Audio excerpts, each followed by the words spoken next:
Hello বন্ধুরা, কি খবর সবার? আশা করছি সবাই অনেক ভালো আছেন। আজকের ভিডিওতে আমরা দেখব কিভাবে আপনারাও চাইলে খুব সহজে এরকম কি ফ্রেম নেম ডিজাইন করতে পারেন। তো চলুন বেশি কথা শুরু করি। এটি করার জন্য আমরা প্রথমে পিক্সেলab অ্যাপটিকে ওপেন করছি। পিক্সেলabের ডাউনলোড লিঙ্ক আমাদের ডেসক্রিপশন বক্সে দেওয়া থাকবে। এরপর নিউ টেক্সট এই অপশনটিতে ডাবল ক্লিক করে আমরা এইখানে আমাদের কাঙ্ক্ষিত নামটি লিখব। তো আপনাদের দেখানোর উদ্দেশ্যে আমি এখানে লিখছি হাসান, SASSAN হাসান। এরপর আমরা এখানে ওকেতে ক্লিক করলাম। তো আপনারা নামটা দেখতে পাচ্ছেন। এরপর আমরা প্রথমে এই এ অপশনে ক্লিক করে লেখাটির ফন্ট চেঞ্জ করে নেব।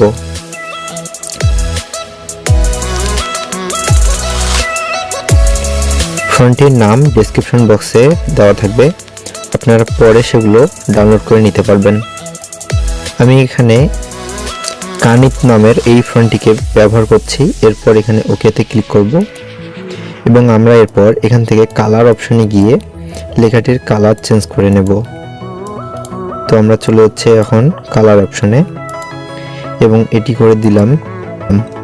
এরপর টিকমার্কে ক্লিক করলাম এবং এরপর আমরা ছবিটিতে কিছুটা স্টক অ্যাড করব। এর জন্য চলে যাচ্ছি স্টকে।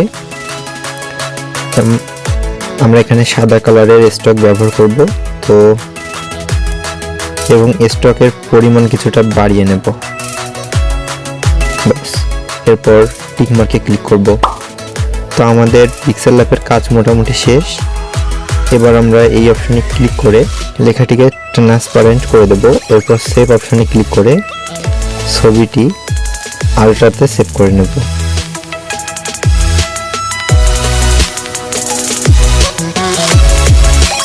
এরপর আমরা চলে যাব ব্যাকগ্রাউন্ড রিমুভ এই অ্যাপটিতে। এই অ্যাপটির ডাউনলোড লিঙ্কও আমাদের ডেসক্রিপশন বক্সে দেওয়া থাকবে। এখানে লোড ইট ফটো এই অপশনে ক্লিক করব। এরপর এই ছবিটিতে ক্লিক করে ডান দিকের ডান অপশনে ক্লিক করব। এরপর ফটো এই অপশনে ক্লিক করে আমরা ছবিটিকে কিছুটা বড় করে নেব। তারপরে এই অপশনটিকে সবুজ লেখাটির উপর এনে ছেড়ে দেব, তাহলে অটোমেটিকলি সবুজ রংটি রিমুভ হয়ে যাবে। আমরা এইভাবে সবগুলো সবুজ রং এখান থেকে সরিয়ে নেব। বন্ধুরা, আপনারা চাইলে এই ফাঁকে চ্যানেলটিকে সাবস্ক্রাইব করতে পারেন এবং প্রতিটি ভিডিওর নোটিফিকেশন পেতে বেল আইকনে ক্লিক করতে পারেন। তো আমাদের কাজ শেষ। এবার আমরা ডান দিকের টিক মার্কে ক্লিক করব এবং সেভ করলাম। এরপর আমরা আবারও ওপেন করছি আমাদের পিক্সেলab অ্যাপটিকে এবং এখানে আসার পর ডান দিকের এই ঘরটিতে ক্লিক করে এখানে আমরা একটা ব্যাকগ্রাউন্ড নেব। ব্যাকগ্রাউন্ডটি আমার ডেসক্রিপশন বক্সের ড্রাইভ লিঙ্কে দেওয়া থাকবে, আপনারা পরে এগুলোকে ডাউনলোড করে নেবেন। তো আমি এটা এক্সপোর্ট করছি। এরপর ক্লিক করলাম। এবার লেয়ার অপশনে ক্লিক করে এই টেক্সটটিকে আমরা ডিলিট করব। এরপর এই অপশনে ক্লিক করে আমরা চলে যাব ইম্পোর্টে এবং এখান থেকে একটু আগে আমরা যে কাজটি করলাম ওই ছবিটিকে এখানে ইম্পোর্ট করব। এরপর টিক মার্ক। আমরা চাইলে ছবিটার সাইজ কিছুটা বড় করতে পারি এবং চাইলে ছবিটা কিছুটা ঘুরিয়ে দিতে পারি, যেটা দেখতে আরো বেশি সুন্দর লাগবে। তো আমি সাইজটা আর একটু বড় করে নিচ্ছি।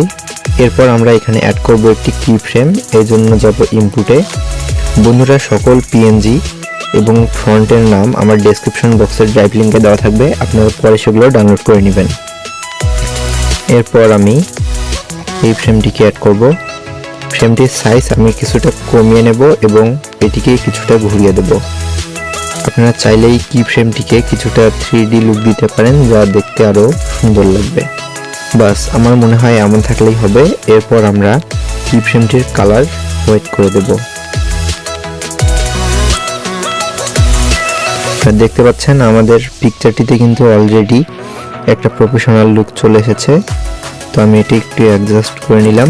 এবার ছবিটিকে সেভ করার জন্য উপরের এই অপশনটিতে ক্লিক করে অ্যাজ এ ইমেজ এই অপশনে ক্লিক করুন এবং ডিফল্টের উপর ক্লিক করে হাই অথবা আলট্রাতে ক্লিক করে সেভ টু গ্যালারি এই অপশনে ক্লিক করুন।